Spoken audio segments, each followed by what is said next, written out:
Hey, it's been about a month since my last video. I kind of took a little break and national final season completely took me over. However, I am back right now and ready to give my opinions that no one asked for. So, what I'm going to do with this series is I'm going to take 4 to 5 random songs out of the 43 that we have per video. And when I say random, I put them in a number generator and then that's what I decide to review on that video. So, at the end of each video, you'll kind of see where each of the songs I talk about ranks in my top 43 list. So, my number 2 may get revealed before my number 40. It's just not going to be in any particular order for these discussion videos. So let's go ahead then and let's get started. The first song we're going to talk about is Belgium, which is A Matter of Time by Cynic.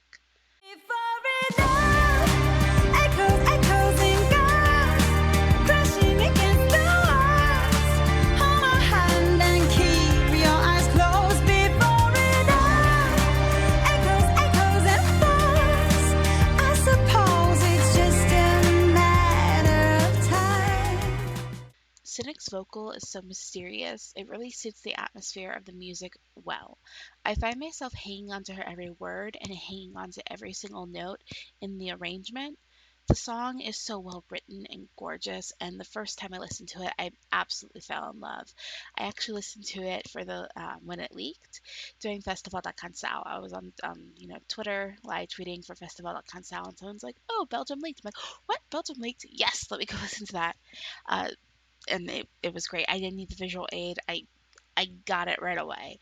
I mean, yeah, it sounds like a James Bond theme, but these songs have lasted for a long time for a reason. So with this one in particular, I, it's the arrangement that gets to me every time. The percussion and strings build up so well on one another in a way that keeps the song continuously moving forward. The verses flow into the pre-chorus, into the chorus so well, and it's a masterclass in songwriting. Like it, anyone who touched this should be proud of what they've done. A thing I like the most about this, though, is that it fits into what Cynic has made and has put out there already so well. Like, this sounds like something she would have made if she had the resources as far as money and time to go ahead and create this. She has a full-time job outside of making music, and when you do that and you're a creative type, it means that your art suffers. However, this is how you promote an unknown artist in your area. You take them, you give them the resources they need to make music that would elevate what they would already put out, and they give you magic. And oh, this is such a good one. I'm really hoping that there will be some fantastic staging with this. I need something dark and moody and atmospheric that takes me somewhere else. And this song with the right staging is gonna easily come in the top 5. I would say it could even possibly win the whole contest, but it's personally my number 2. Now let's go ahead and move on to Albania's song Mal by Eugen Bushpepa.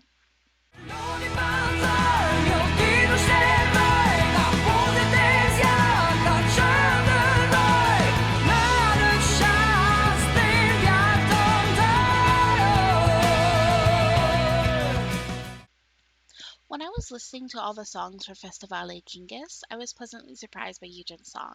While he wasn't my personal favorite in the contest, I completely see why he won and can fully appreciate that.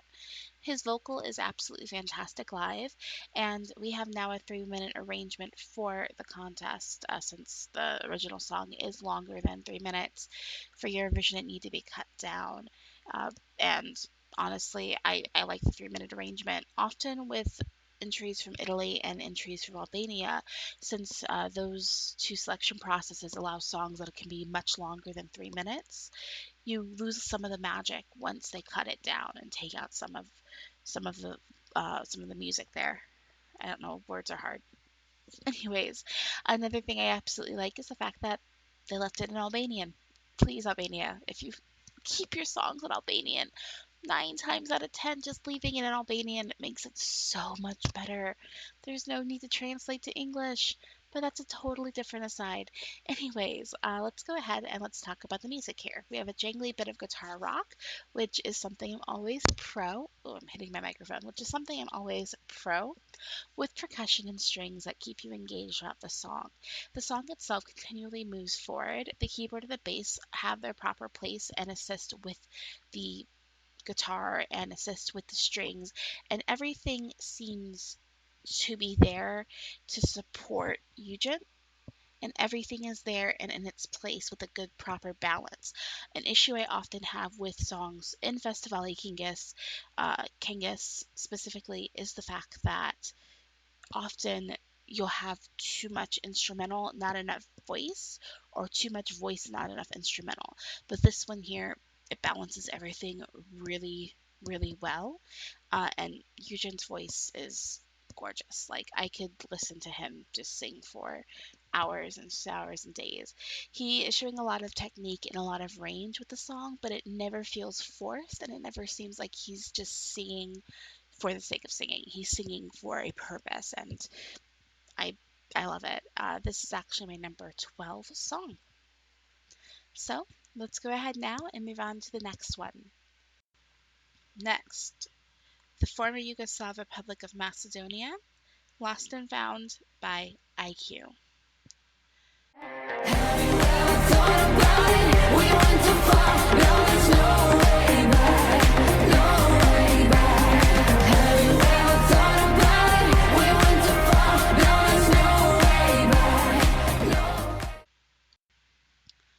The former Yugoslav Republic of Macedonia, Lost and Found by IQ.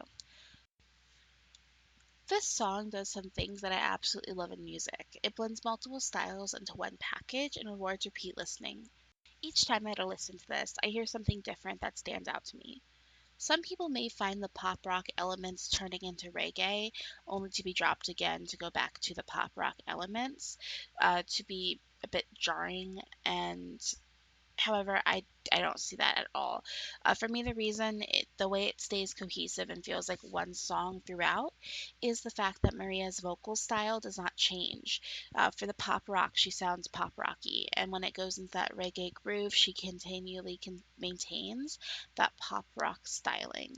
Why do I keep saying pop rock? Do I really want like some pop rocks or something? Anyways, let's go ahead and so with that being said, it doesn't feel like it changes into a different song for me. It feels like one cohesive package. And when I listened to it most recently, when I was working on, writing the script for this, the muffled backing vocals leading into the instantly catchy chorus, I didn't catch the first couple of times. However, when I notice them now, it really suits the song, since in the song, lyrically, it's looking for intimacy with one person. So having that muffled backing vocal that's kind of faded and far away helps lead to the atmosphere of wanting to be with one person and wanting to spend time with that one person specifically. And as a side note, I really need that eyeball jacket because I am totally feeling with that look. This song slides into my number 16 position.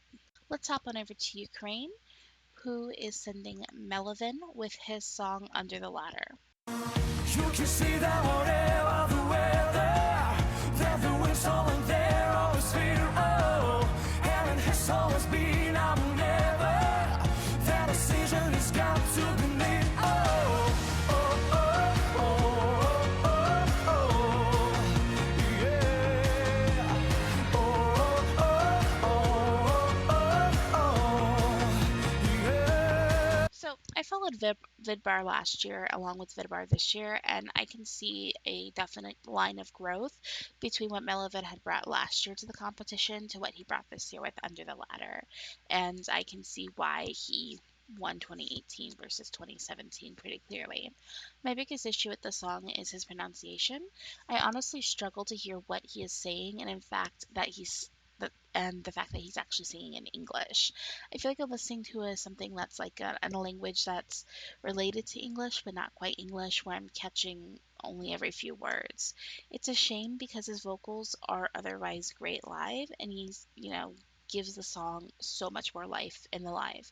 I love it when a song sounds better to me live than it does in the studio cut, and his pronunciation pronunciation issues are also a problem in the studio cut as well. Musically, this is great though. The melody lives mostly in the bass, which is something that I really like to hear because it's different than when you have everything up in the treble and you're focusing on the treble more than anything else. It helps make the song stand out more. The staging was moody and interesting.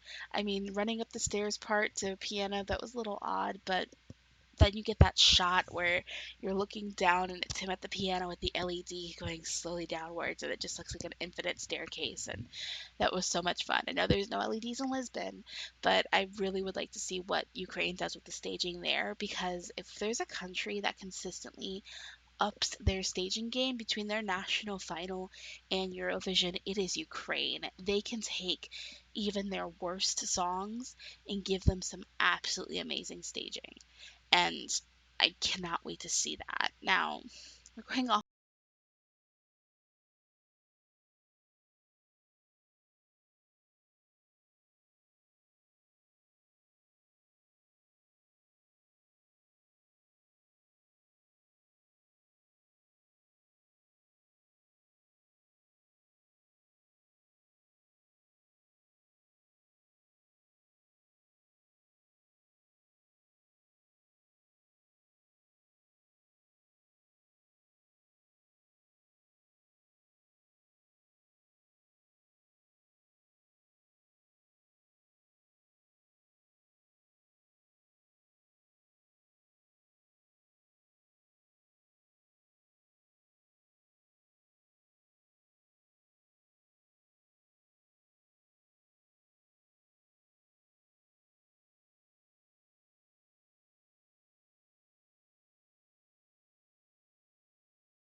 I don't really get the song, but the average person who's going to be voting for this song come the time of the competition in May, how many of those people are going to have actually sat there and watched Alfred and Amaya fall in love with each other? You know, not very many of them. And because I didn't watch it, I'm thinking that's why I don't get the whole feeling that other people who watched the whole thing did, and people who ship them, just weird thing to do with a person, um, with two real people, that they get out of the song. Um, I Yeah. So personally, I do not really like this, and it's my number 31.